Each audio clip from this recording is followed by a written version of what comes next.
As you open the drawer of your favorite hand-knit jumpers, you see several moths flying out.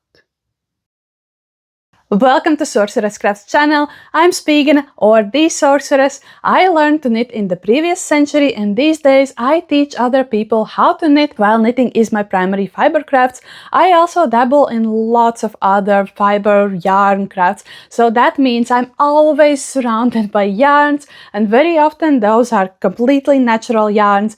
Which means that similarly as other crafters, I am really careful about avoiding moths. Those little buggers are one of the worst crafters' enemies. They attack our precious yarns, they attack our precious projects, they eat away on our favorite jumpers. They're just a nuisance. But turns out they're also actually really fascinating creatures, and if we learn what they like and what's their life cycle, we can actually avoid them. And preventing moths is way easier than actually fighting them. In this video, I will go over several tips and tricks on how to avoid them, including some that my grandmother taught me. But I will also talk about what to do if you actually find moths in your house. And when I talk about moths in this video, I specifically mean the cloth-eating moth. There are actually several species who do that. I won't go into too much scientific details. There are several really interesting articles that I have found while I was researching for this video. I will leave those in description. I highly recommend you go read them. They are absolutely fascinating. First thing that we need to understand about cloth-eating moths is that they eat protein. They specifically eat keratin, so they are really attracted to wool yarns, but even more so, they are attracted to natural fibers that have been soiled. So if you have gotten any food on your clothes, or if the yarns have come in contact with something that shouldn't be in contact with your yarns, never put them back in your closet or in the storage. You first need to clean them, because soiled fiber is the main delicacy of cloth-eating moths, and that is the main thing that they will go for. Especially take care to clean out any clothes that you will be storing away for the season. So when the seasons change and the cold season has ended and you are putting away your warmer clothes and you are switching to your summer clothes, make sure that everything that you are putting away for the season is well cleaned. And of course, always clean them according to what the fiber is, and please don't overwash your clothes. Wool and other natural fibers are self-cleaning. You don't need to wash them as often as you think, and overwashing actually ruins them and weakens them. So in your quest to avoid the moths, please don't start ruining your clothes or your yarns in other ways. Scented wool shampoos are a really good idea for washing your knit garments. Those will also help prevent moths. But also, if you live in a place where you are getting lots of snow and freezing temperatures in winter, it's an amazing idea to use those conditions. Just bring out your sweaters and your yarn stash and leave them in the snow for a few hours. You can even cover them in a light layer of snow and just leave them there. Just make sure that no animals or like birds have access to the place where you're dry cleaning your clothes or your yarns. Basically, putting your wool garments or your wool yarn in snow is like dry cleaning them. If you have gotten your hands on yarns that are unknown or come from like suspicious sources, you should always quarantine them before you put them in your actual stash. So how do you quarantine them depends on what are your options. If you are really suspecting that the yarns might be infested with moths, the best option would be putting those yarns into freezer for like a week or so. And you really need to do it for several days, preferably for a week or maybe even more. Moths are little buggers who are just crazy resilient to any temperatures. That's why I don't suggest boiling your yarns or your clothes to prevent moths, because basically you would need to boil them at a temperature that would also start ruining your yarns or your clothes, so I don't suggest doing that. Freezing is mildly better, but also moths can survive freezing temperatures up to several days.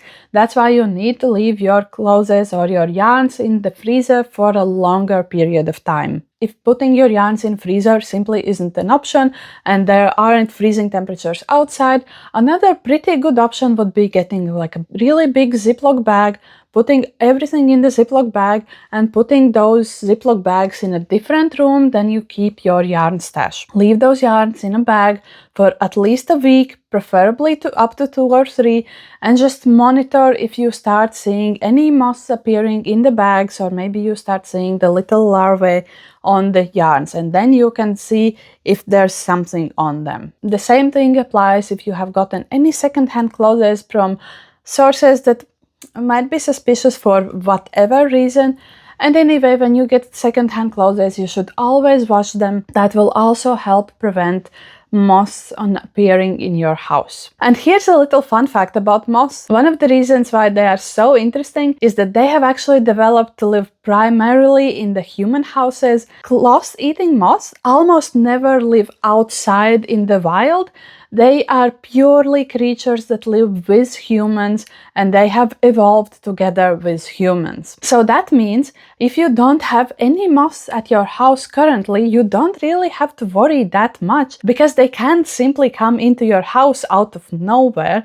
Someone has to carry them in your house. So that's why if we are very careful about the fibers that we bring into our house, we have pretty good chance on avoiding any moths. Another thing that's really useful to know about cloth-eating moths is that unlike regular moths, they actually don't like light, and they preferably live in dark, undisturbed places. So that would be your drawers or the deepest, darkest corner of your closet after you came out. And you know how in really old books people talk about airing out their clothes? Yeah, that's a really good practice that we should also keep doing, because that's one of the ways how we keep our clothes fresh and also prevent any potential moth growth. And even if the moth infestation has already started, that will be one of the ways how you will catch it earlier on. If you just take out your clothes and air them, and then put them back in your closet like a few times a year, you are already severely reducing the risk of getting moths in your house. Another thing that crafters' biggest enemy don't like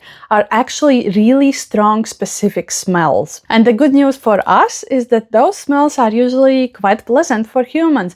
So those might be citrus or cedarwood or lavender, mint, rosemary. That means that if you have essential oils close to your clothes or your yarn stash, or if you have little bags of lavender in your yarn stash, that will also help repel moths, because they really don't like that stuff. And one of the most amazing tips my grandmother gave me about how to repel them is to put an unwrapped piece of soap in every drawer, in your closet, in your bags with yarn. And that's what I've been doing basically all my life. All of my drawers have like little unwrapped pieces of soap. I put them together with my yarns. I very often even toss them in my project bag. Not always, but sometimes. And because they keep emitting that very strong smell that we find pleasant and moths find absolutely obnoxious, it has also helped me to avoid moths for most of my life. Using soap is also cheaper and more efficient than using lavender bags, because lavender bags you need to change out like every 3 to 5 months, because they start losing their smell. And also you always need to remember that if you are putting any herbs with your yarns or with your clothes in, you need to put those herbs in natural bags. Please don't just toss in like a sprig of lavender with your yarns, because cleaning out your yarns from dried lavender will be an absolute nightmare. And if you decide to keep pieces of soap with your yarns, remember to choose soap scents that you really like, because I promise your yarns and your clothes will keep that scent for a long time. So you will very often just walk around with that aroma around you. So it better be a very pleasant aroma for you. Another great idea how to protect your yarn stash from moths is to put your wool yarns in Ziploc bags and keep them away like this. So even if you get any infestations in some of the yarns, all of them won't be affected, because the moths won't be able to get out of the Ziploc bags. And that is especially true for any wool yarns that you don't have any like immediate plans for using. And it's also a great idea to keep your leftover yarns in Ziploc bags. So these ones are the ones that are left over from my last light shawl. I plan to use them eventually, I just don't have any plans for them right now. So for now, they live in a Ziploc bag safely tucked away. Preventing moths is all nice and cool and is absolutely your best option, but what do you do if you actually see a moth in your house? First of all, if you see any actual flying moth, you need to kill it on site, but you also need to know that you are slightly too late and you already have a problem. Because here's another fun fact about moths. They exclusively eat only at their larvae stage. When moths actually hatch and start flying around your house, they don't eat anymore. They don't even have mouths. They have already fed and they are only looking for a mate to continue their little infestation in your precious yarns. When you see moths, you need to kill them on site, but you also diligently need to go through your yarn stash and your clothes, and you need to find where they are breeding. And then you need to clean out those bits, because that is where the danger lies, that is where the holes happen in your clothes, and that's where your yarns get shredded in tiny little unusable pieces. When you find the source of the infestation, you immediately need to take it away from your other fibers, and depending on what is the affected fiber, you either need to freeze it, or you need to wash it, or preferably you need to do both, and probably you will also need to do some mending. But also in the few heartbreaking events on my life where I have actually gotten moths, for example, when I a few years ago moved into an apartment that turned out already had moths in it, and I was a bit too depressed to deal with them immediately. One of the biggest mistakes that I made, I only found the one infestation, cleaned it out, and then thought that I'm done. And I didn't diligently check all of my stash and all of my clothes. And only later on I discovered that the infestations actually had happened in several places, and I actually should have cleaned out all of them. So my battle with the moths was quite heartbreaking. Sadly, I have lost several of my favorite garments to them. Some of them were just beyond any reasonable repair. So here are the things that you should do in that situation, and that I should have done, and that I would definitely do if I was ever in this situation again. First of all, as I mentioned, go through all of your stash, air out your clothes, just check everything that you have. It's a lot of work, I know, and it isn't always the most enjoyable activity. Then again, just going through your yarn stash can be quite interesting, and you just get to look at your yarns and remember that, oh, I have this thing, maybe I should actually use that. Another thing that you can do, roughly in the place where you have found the moth, put in a pheromone trap. Those of course won't help against the larvae, but they will very efficiently catch the adult moths. You can very often buy them in just your regular stores or like Home Depot or places like that. They are relatively cheap and they are a fairly good way how to fight the moth infestation. Just being very mindful of the fact that they are extremely sticky, so don't let them touch any of your yarns or clothes, because cleaning out the glue from the traps is just a complete nightmare. You don't want to deal with that. If you find your infestation and you realize that you just need to throw out that yarn or that garment, make sure not to simply toss it in your bin. Put it in a Ziploc bag and immediately get it out of your house. Bring it to a trash can outside your house. As I said before, moths thrive in dark, undisturbed places, and they are just crazy good at eating any protein. So if you simply toss that one yarn with the larvae in your garbage bin, they will just happily munch away and hatch into full-grown moths, and you won't have solved the problem. Obviously, we take our garbage out quite often, so you might not run a risk of getting adult moths in your house, but basically you can never know at what stage the larvae is, and so if you just toss it in the garbage bin, you risk not actually getting rid of them. Honestly, the more I learn about cloth-eating moths, the more fascinated I am by them, and that's coming from me, who has experienced severe heartbreak at the wings of moths, and also from a person who is stupidly scared of bugs. But the more I learn about them, the more fascinated I am. Like, what do you mean they only eat in the larvae stage? What do you mean adult moths don't have mouths? What do you mean there are so many moth species out there in the world that, while most of them are attracted to the light, some of them specifically avoid light? the more fascinated I am by moths, the more I understand my girlfriend who keeps saying that if I was a cryptid, I would for sure be a moth woman. And I absolutely see what she means now. Even though moths are scary for any crafter, the good news is you can prevent them.